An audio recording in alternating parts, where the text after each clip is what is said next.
So now we'll learn about what happens when a call comes in through the CallPotential system. When you have an incoming call, you'll see this call pop in the bottom right-hand corner of your screen. As you answer the call, click on the box, and the CallPotential application will open this new call screen. At CallPotential, we believe that the more information you have when you answer a call, the more prepared you're going to be to handle the call effectively. So what you'll see over here is the caller's phone number, and you'll also see the ad source. This person is calling using a number from a Yellow Page ad. Now, if the person has called us before, or if they already exist in your management software, then you'll see their name over here on the right. You'll also see whether they're a lead or an existing customer. And if there's any other notes on the file, those will appear down here. This information loads automatically to give you a quick introduction to the person you'll be talking with. If the contact is not already in the system, then the name will load with the general information associated with the caller ID. After answering the call, the first thing you'll do is determine what the call is about and make a simple selection over here.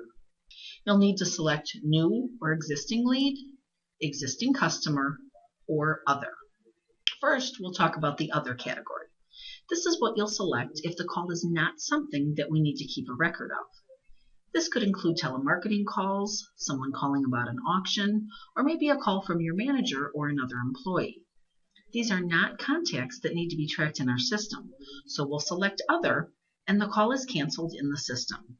Then you simply finish the call without entering or saving any of the information. Now, the New or Existing Lead button is what you'll select if someone calls in inquiring about storage. They might be looking for a quote or asking about the types of units you have available. When you click this button, a lead card is going to load. So the first thing you'll need to do in this screen is go over here to Employee and let the system know who's handling this call. You simply select your name from the drop-down list. Now, by looking at the information on the lead card, you'll see that we've already talked with this person before. Her contact information is all loaded. We see her name, this is Susan Walker, her cell phone number, and her email address are already entered. Now, if this is a brand new lead, you'll want to gather and enter this information. If you look down here, you'll see that there's already previous notes on the file as well. And finally, you'll want to make sure that the marketing and inquiry type are entered. When Susan first contacted us, it was by phone, and she called using a number listed in the Yellow Pages. Now, if you look down below, you'll see that previously we quoted Susan on an 8.5 by 5 storage unit. Now, let's go back up to the top and take a look at the date the storage is needed. When we last spoke, Susan needed storage in January. But now, let's say she doesn't need the storage until the end of July. So I select the new date needed, and instead of following up with her in the next day or two, we'll want to follow up with her about 6 months from now. Trying to keep track of dates that far out can be a real hassle. Call logs and post-it notes just aren't effective, so CallPotential makes it easy for you. When you select the date needed, CallPotential schedules the follow-up call for you. A few weeks before the date the customer needs storage, you'll see a call added to your follow-up list, so you can contact the customer at the perfect time to close the sale. Now, this next section of the lead card down here in the center is completely driven by your management software. All the unit types you have are distributed across these tabs here: climate control, covered, enclosed RV, and so forth.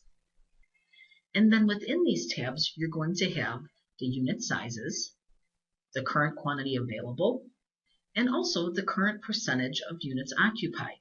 So for instance, here on our 5x10s, we have 1 unit left. 80% of these are occupied. So that means we have 5 of these units total. Over here, we have rate information.